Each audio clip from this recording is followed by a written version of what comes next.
ದಿನ ಪೂಜೆ ಮಾಡಿದ್ರೂ ಫಲ ಸಿಕ್ತಿಲ್ವಾ? ನೀವು ಈ ಸಣ್ಣ ತಪ್ಪುಗಳನ್ನು ಮಾಡುತ್ತಿರಬಹುದು.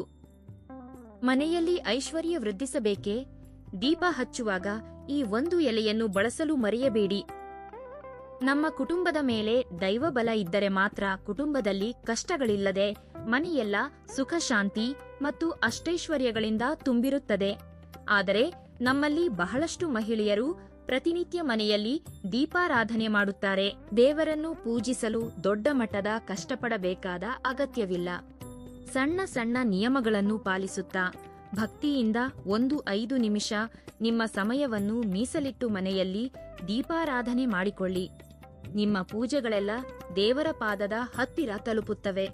ಸುಲಭವಾಗಿ ನಿತ್ಯ ದೀಪಾರಾಧನೆ ಹೇಗೆ ಮಾಡಬೇಕು ಮತ್ತು ಪಾಲಿಸಬೇಕಾದ ನಿಯಮಗಳ ಬಗ್ಗೆ ಈ ವಿಡಿಯೋದಲ್ಲಿ ತಿಳಿದುಕೊಳ್ಳೋಣ.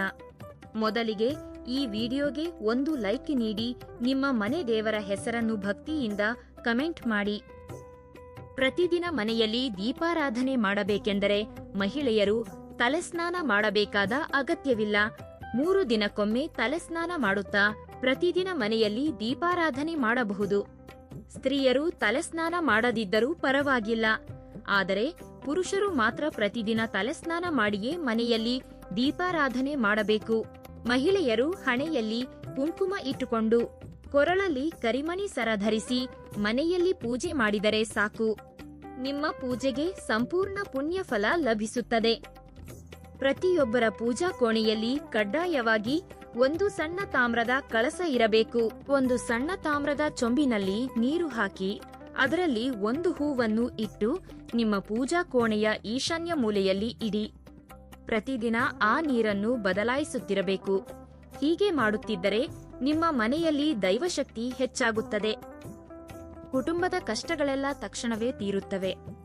ಮನೆಯಲ್ಲಿ ಪೂಜೆ ಮಾಡುವಾಗ ನಿಂತುಕೊಂಡು ಪೂಜೆ ಮಾಡಬಾರದು. ನೆಲದ ಮೇಲೆ ಒಂದು ಚಾಪೆ ಹಾಕಿಕೊಂಡು ಚೆನ್ನಾಗಿ ಕುಳಿತು ದೇವರನ್ನು ಪೂಜಿಸಬೇಕು. ಆಗಲೇ ನಿಮ್ಮ ಪೂಜೆಗೆ ಸರಿಯಾದ ಪುಣ್ಯಫಲ ಲಭಿಸುತ್ತದೆ.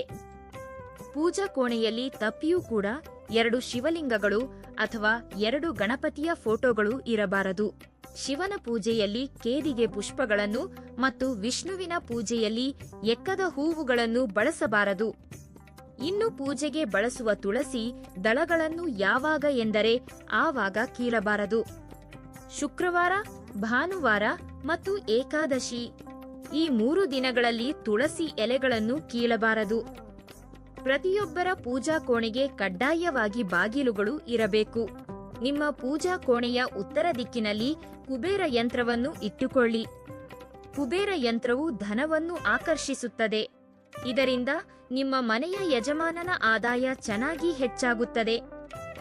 ಪೂಜಾ ಕೋಣೆಯಲ್ಲಿ ದೀಪ ಇಡುವ ಜಾಗದಲ್ಲಿ ಅಕ್ಕಿ ಹಿಟ್ಟಿನಿಂದ ಸಣ್ಣ ರಂಗೋಲಿ ಹಾಕಿ ಆ ರಂಗೋಲಿಯ ಮೇಲೆ ಒಂದು ವೀಳ್ಯದೆಲೆ ಇಟ್ಟು ದೀಪ ಬೆಳಗಬೇಕು.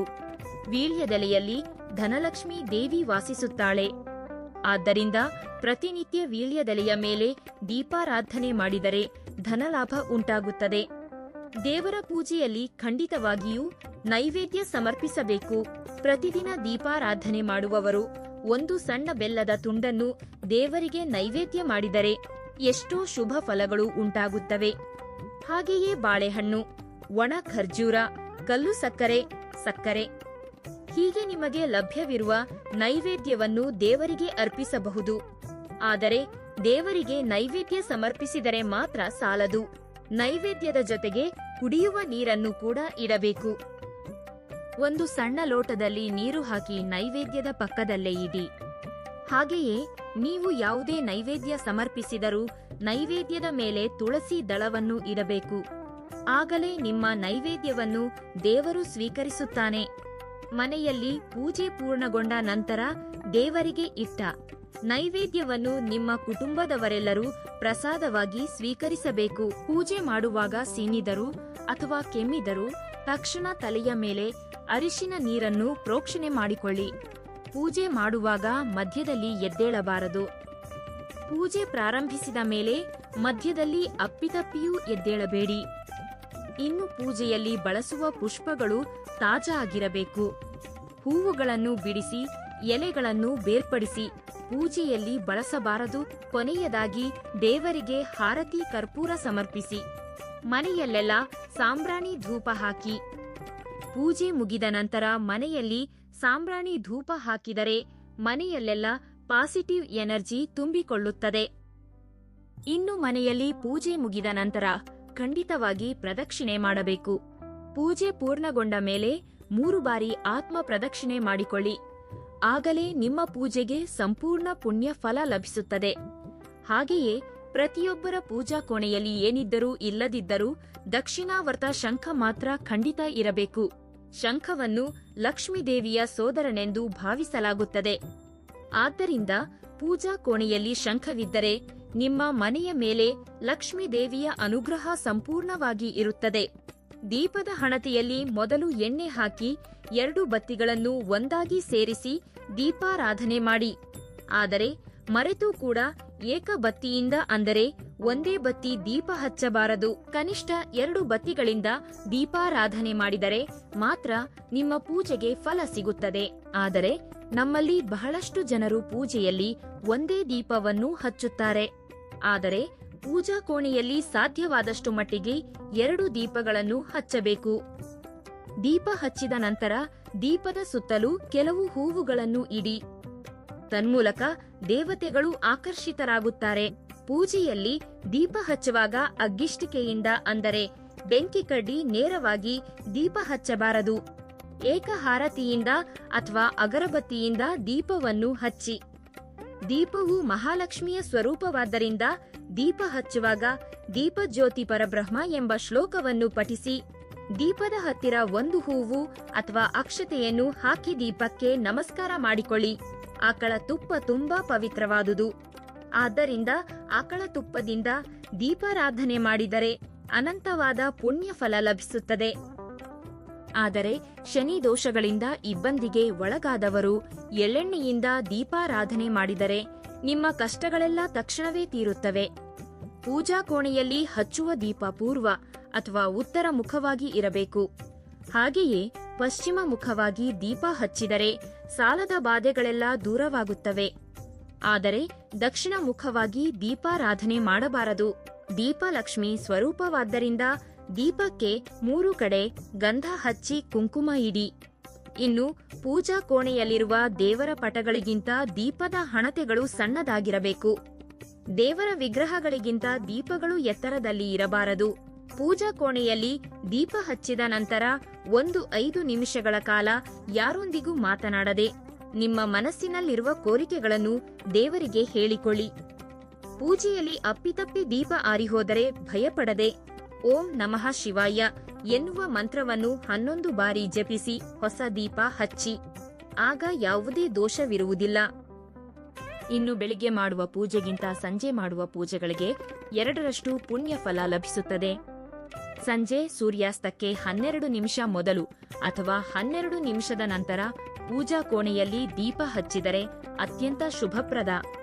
ಇನ್ನು ದೇವಾಲಯಕ್ಕೆ ಹೋದಾಗ ಬಹಳಷ್ಟು ಜನರು ಕಾಲು ತೊಳೆದುಕೊಂಡು ಗುಡಿಯೊಳಗೆ ಹೋಗುತ್ತಾರೆ.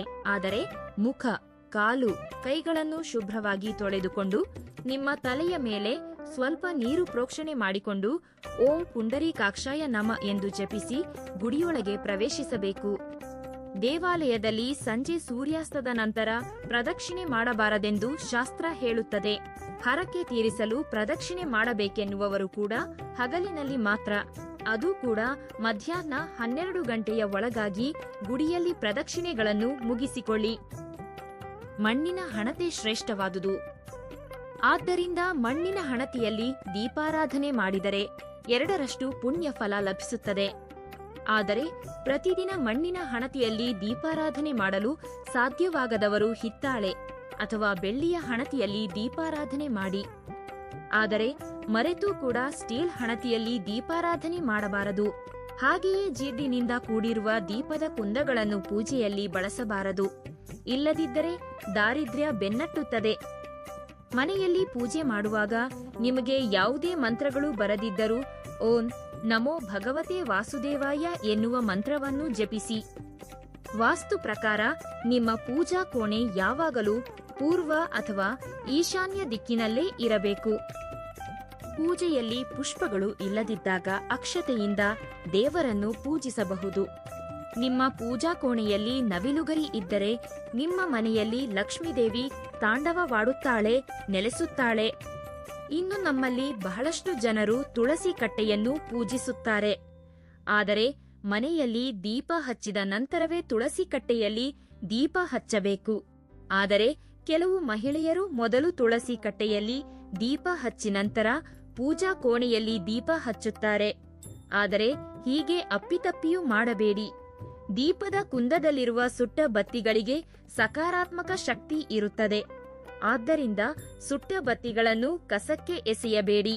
ಸುಟ್ಟ ಬತ್ತಿಗಳನ್ನು 10 ದಿನಗಳ ಕಾಲ ಸಂಗ್ರಹಿಸಿ 11 ನೀಂದಿನದಂದು ಆ ಕಪ್ಪು ಬತ್ತಿಗಳನ್ನು ಒಂದು ದೊಡ್ಡ ದೀಪದಲ್ಲಿ ಹಾಕಿ ಅದರಲ್ಲಿ ಕರ್ಪೂರ ಲವಂಗಗಳನ್ನು ಕೂಡ ಹಾಕಿ ಎಲ್ಲಾ ಬತ್ತಿಗಳನ್ನು ಸುಟ್ಟು ಆ ಧೂಪವು ಮನೆಯೆಲ್ಲ ಹರಡುವಂತೆ ಹಾಕಿ.